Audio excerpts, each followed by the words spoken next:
What's the worst crime you ever committed before you turned 10? I stole $500 and a chapstick from my dad's wallet and put it into my Darth Vader piggy bank, and he figured it out pretty quickly when he noticed the chapstick on the floor of my room. Upon looking in my piggy bank and finding the 5 $100 bills, I told him it was from allowance when he never gave allowance. You almost had him. In my mind, I executed the crime with sheer perfection, only to realize that my downfall would be trying to prevent chapped lips. I stole a game of Battleship from a daycare, ship by ship and then colored peg by peg.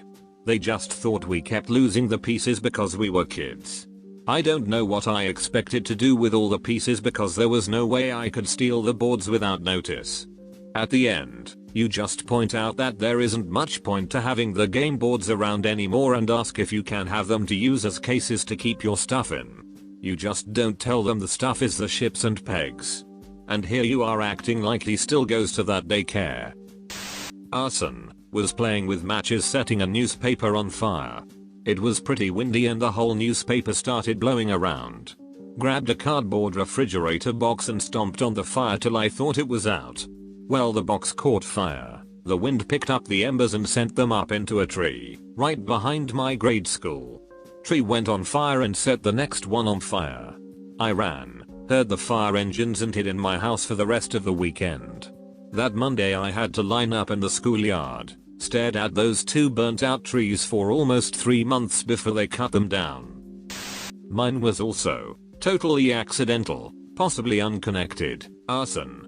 A friend and I tried to set a hay bale on fire, but it had recently rained so the outside wouldn't take. Eventually we got part of the middle smoldering, but it still wouldn't go up like we wanted.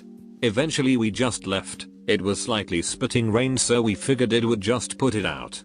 The next day everyone in the small town we lived in was talking about how the big shed that was used for hay storage out the road had burnt down. People were saying the owner had done it for the insurance because his farm had gone broke. My friend and I went to different schools, but we spoke about it over the phone later. We both agreed we couldn't talk over the phone anymore because they might have bugged our phones. Mid-90s, X-Files was big at the time. It actually ruined our friendship. The guilt and stress was too much. No one ever got in trouble, and apparently the farmer did get an insurance payout, although I can't verify that. On a positive, it did get rid of some burgeoning pyromaniac tendencies. That whole thing really have gone either way.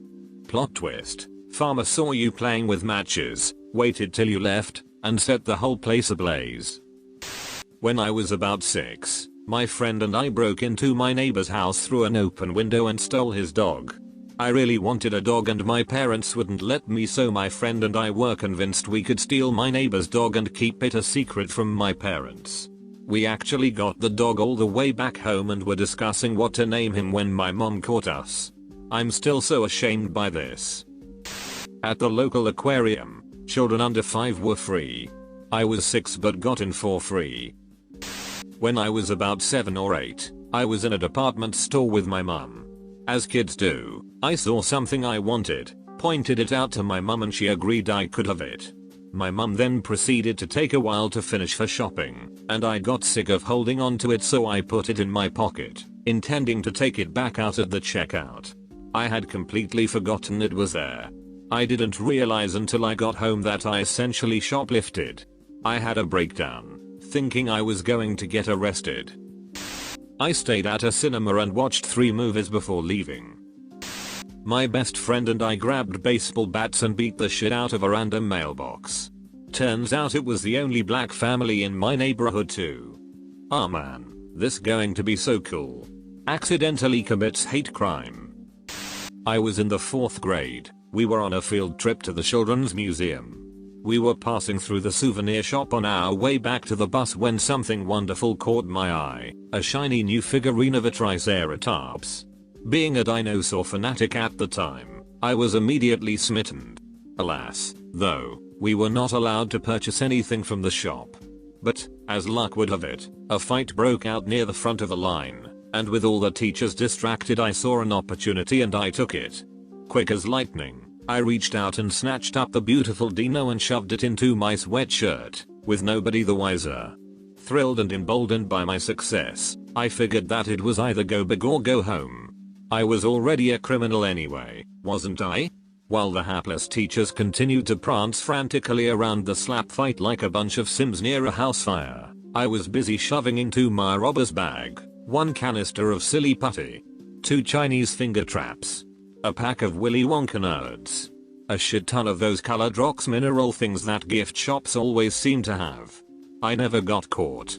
I ain't proud of it, but hey, I didn't choose the thug life. The thug life chose me.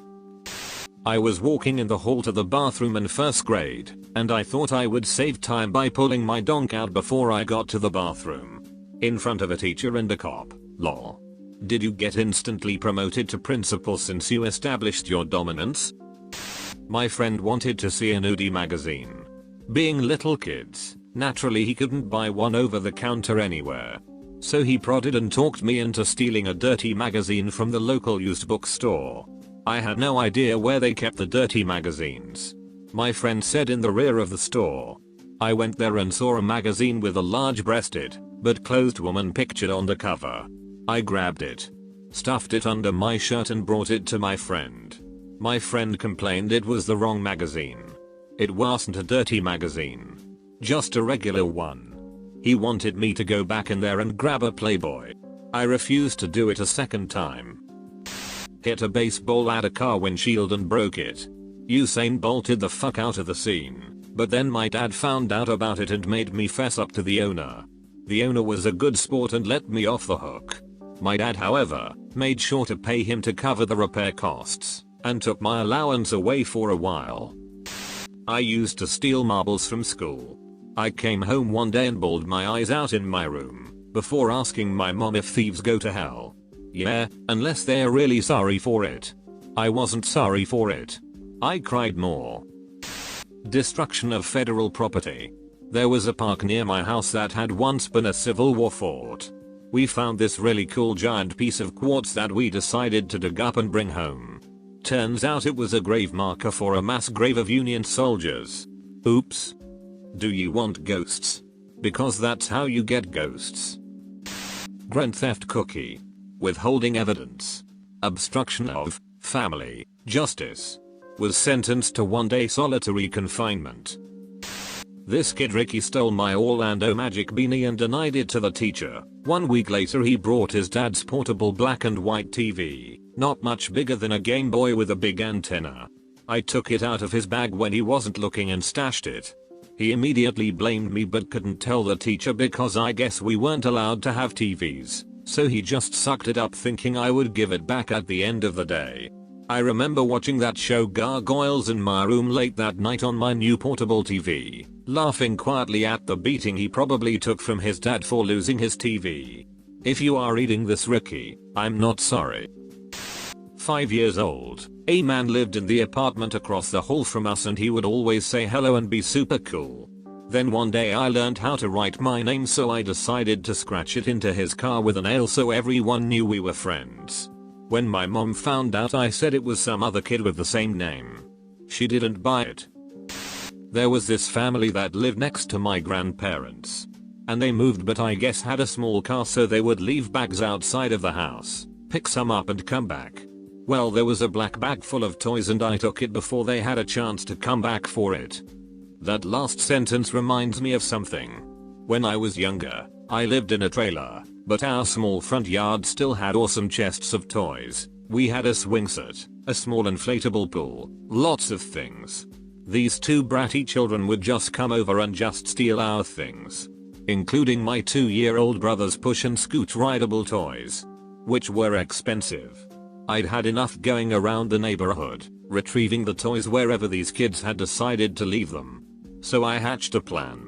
One day, after changing the cat litter, I wrote with multiple colored markers on a sheet of paper, toys, and I taped it to the bag and left it outside, on our porch. That night, I heard the kids shouting "you, P-U-U," and running away. I went outside and found where they'd torn the bag open and spilled cat feces all over themselves.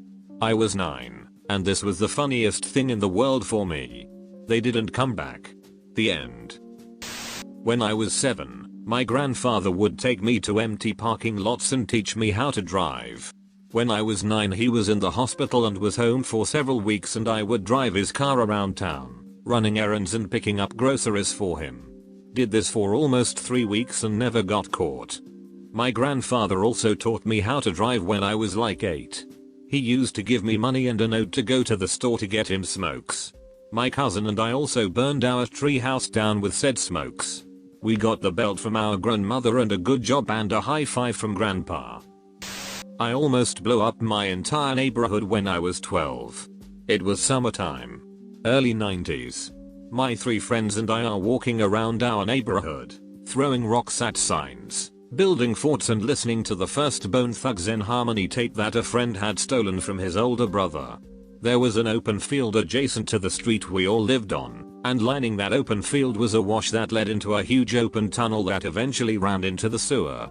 We had gone down there previously, but never too far since we were dumbass 12-year-olds and never thought to bring flashlights. We would just duck around over there whenever we happened to find ourselves in that area.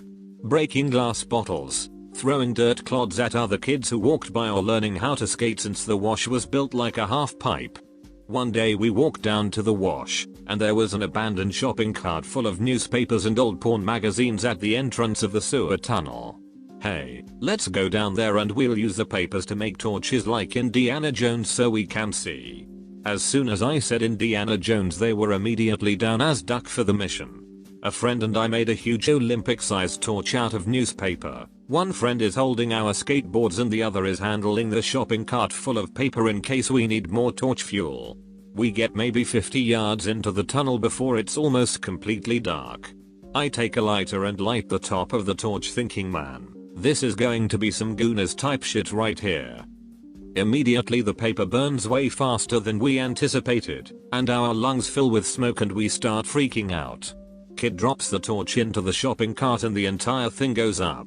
2 friends are already booking it towards the opening and my friend yells, "Let's go." The tunnel already has a bit of an incline, so I push the cart deeper into the sewer and run off with him. As I look behind me, the flaming shopping cart gets tinier and tinier. My eyes are watering like crazy. The cart disappears into the darkness. We all make it out and book it across the street to our neighborhood. Smoke is still coming out of the entrance. We're about a block away, laughing our asses off and feeling like we cheated death. Suddenly, boom boom boom boom. Manholes start flying off the ground and it feels like a small earthquake just hit our neighborhood. One manhole lands directly onto a neighbor's car. There's water in the street from a now broken fire hydrant. All of our jaws drop to the ground and without saying a word to each other, we all run as fast as we can to our individual houses to hide. For the rest of the day I'm hiding under my bed scared shitless. I hear sirens, people yelling, alarms going off and cars honking their horns. We blew up the sewer and ducked up everyone's plumbing for weeks. It was a total mess and even made the newspaper. I didn't see my friends for at least a week, and when we all finally met up none of us said a damn thing to each other about it. Nobody ever found out it was us. That shit was crazy.